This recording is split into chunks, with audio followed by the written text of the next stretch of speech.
What would you do if, the moment you died, you were still thinking, still feeling, still aware of everything happening around you? Would you feel fear, relief, confusion? Or would you even know that death had occurred? Across more than 14,000 documented psychic readings, Edgar Cayce described death not as an end, but as a transition. And what he revealed about the first few moments after death defies nearly every assumption our culture holds about what it means to die. In fact, some of his most consistent and shocking insights came from people who had already passed on. Their souls spoke through Cayce, revealing a truth that many of us are not prepared to face. Before we go any deeper, make sure you're subscribed to this channel.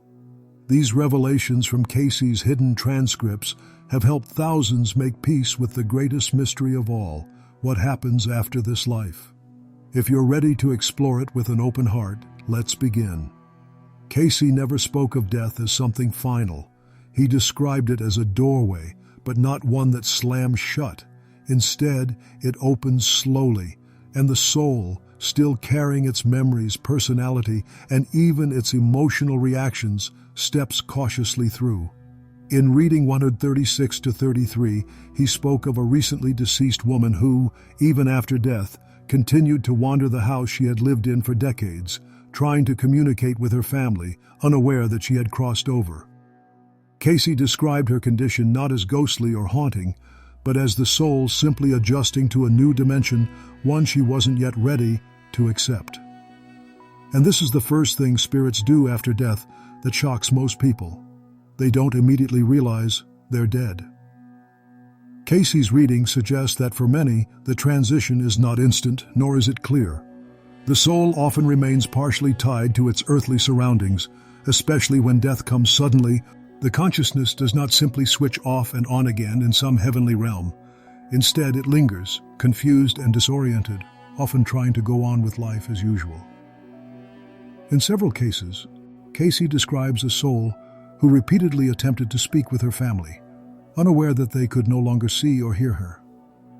She watched them grieve, puzzled by their sorrow, still feeling as though she were present among them, just invisible. The tragedy was not her death, but her confusion. This adjustment period, as Cayce called it, varies from soul to soul and can last moments or months, depending on the individual's awareness and spiritual development. The soul doesn't immediately shed the personality it once held. Instead, it carries forward the same thoughts, emotions, and desires it had at the time of passing. Which leads us to the next shocking truth Cayce uncovered, one that turns our assumptions about the afterlife on their head. The second shocking thing spirits do immediately after death, according to Cayce's readings, is this: they judge themselves, not with the harshness of an external deity, but with a raw, unfiltered clarity of their own actions, intentions, and impact on others. It is as though the soul is suddenly standing in front of a mirror that reflects everything it ever was, without distortion. In reading 25:33-8, Cayce described a soul who, upon passing, was immediately met with a panorama of their life, not as they remembered it, but as it truly was. Every thought, every word, every decision that had influenced another person appeared with startling emotional weight. What struck the soul most was not punishment, but the piercing realization of how their choices had rippled through the lives of others. Cayce made it clear, this was not a divine courtroom. It was something deeper, a soul confronting itself. This experience, Cayce said, is not limited to the so-called wicked or saintly. Every soul, regardless of how it lived, undergoes this review, and it is often this stage that determines what the spirit does next, whether it ascends peacefully into higher realms or remains tangled in regret, longing, or unfinished desires. What's more haunting is Cayce's explanation that many spirits choose to linger, not because they are condemned, but because they are unwilling to release the guilt or sorrow they now feel with such intensity. The afterlife is not forced upon anyone, he said. It is invited, and some refuse the invitation until they are ready to forgive themselves. This leads directly into the third shocking revelation Cayce uncovered. After death, spirits often attempt to communicate with the living. not as supernatural entities trying to frighten, but as confused, yearning souls trying to be heard. He warned that these moments should not be ignored, as they may represent a soul in transition, reaching out for closure. In reading 1472-1, a grieving widow had asked Cayce why she kept feeling her husband's presence in the early hours of the morning, as if he were sitting beside her on the bed. Cayce's response was precise. Her husband's soul was trying to reassure her, but more importantly, he was trying to adjust to the realization that he was no longer in the body. His love had not ceased. His personality had not vanished. He was simply trying to find a way to say goodbye. These communications are often lost in the noise of daily life. Cayce said that spirits operate from a different vibration, and unless we quiet our minds and remain open in our hearts, we miss their voices entirely. The tragedy is not that they do not speak, but that we so rarely listen. And as the spirit tries to speak, to feel, to understand what has become of its reality, a fourth unexpected process begins, one that challenges everything we've assumed about what happens after death. The fourth shocking thing spirits do after death, according to Cayce's hidden readings, is this. They begin to create their next reality almost immediately, based on the dominant state of their mind and soul at the time of passing. This isn't a passive drift into some pre-existing heaven or hell. Instead, it's a deeply personal construction of experience, shaped by what the soul expects, fears, desires, or believes it deserves. Cayce repeatedly emphasized that thought becomes the fabric of the afterlife. In reading 5756-1, he explained that the soul, once freed from the body, finds itself in a realm where thought is not just internal, it is external, visible, and responsive. One soul, he said, found herself surrounded by a fog-like landscape, cold and gray, not because such a place objectively existed, but because that was the inner condition she had carried with her into death. This realm, Cayce taught, is not eternal punishment. It is self-created, and more importantly, it can be changed. As the soul begins to awaken spiritually, the surroundings shift. But for many, this realization takes time. The afterlife begins as a mirror, not a reward. Spirits who were consumed by fear, guilt, or hatred often find themselves in dim, heavy states where they cannot see others, not because they are alone, but because they are vibrating at such a low level that higher beings are imperceptible to them. This, Cayce warned, is why the state of consciousness at death is critical. It acts as a spiritual compass, setting the coordinates for where the soul first awakens. But this isn't to say that joy and peace are rare. In fact, Cayce described several cases where the soul entered a realm of stunning beauty and light, filled with colors and music unknown to earthly senses. These souls, he said, had died with open hearts and clear consciences. They carried with them not fear, but faith, and that faith became the seed from which their afterlife blossomed. Perhaps the most radical aspect of this teaching is that it places responsibility and power directly in the hands of the soul. Death does not strip away who we are, it amplifies it.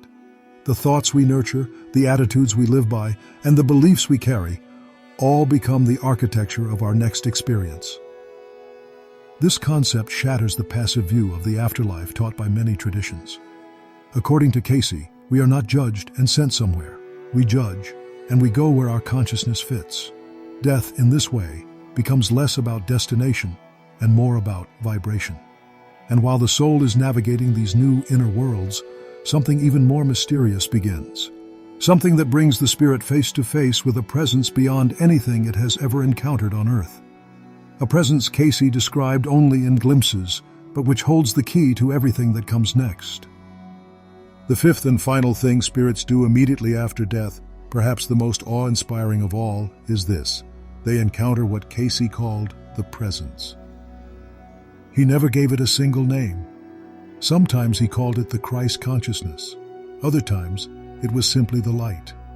But in every case, it was not a figure standing in judgment. It was an overwhelming intelligence, a radiant current of love and truth so complete that the soul could neither resist nor hide from it.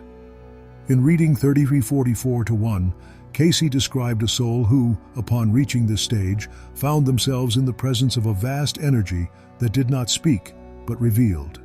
The soul was not asked questions, nor lectured. Rather, every moment of their existence was held up in this light, not for punishment, but for healing. They felt what others had felt because of them. They saw themselves not through their own eyes, but through the eyes of everyone they had ever touched. And most astonishingly, they were loved throughout all of it. This, Cayce said, is the moment where many souls begin their transformation. Not because they are forced to, but because they are moved to. The light does not demand change. It invites it. It shows the soul what it truly is and then waits. It never condemns. It simply illuminates. And in that illumination, the soul is either drawn upward into its next stage of growth or turns away, unable or unwilling to rise. Some souls, Cayce noted, retreat. They return to the earth plane, attaching themselves to people, places, or habits they knew in life, searching for a second chance, or refusing to release what they once had. This is how hauntings happen, he explained. Not from evil spirits, but from confused ones. They have seen the light, but they are not yet ready to walk into it. But many do move forward. They ascend into what Cayce called the realms of preparation. And so, death is not an end. It is a continuation. A turning of the page, a movement from illusion to clarity, from form to essence. What Edgar Cayce revealed is not simply a roadmap for the dead, but a mirror for the living. If our thoughts build the afterlife, then the time to prepare is not when we die, it is now. In every word we speak, in every intention we hold, in every act of love or fear, we are shaping the next world before we ever enter it. And perhaps that is the most shocking thing of all, that the secrets of death are not hidden in some far-off realm. They are etched into the lives we're living this very moment. So the question is, when that moment comes for you, what will you carry with you? What will your thoughts create? What will you see in the light? Because according to Cayce, you won't just meet something after death. You'll meet yourself. If this opens something in you, take a moment to subscribe. This is House of Spirik, and we'll be waiting in the silence, with more truth than fear and more mystery than answers.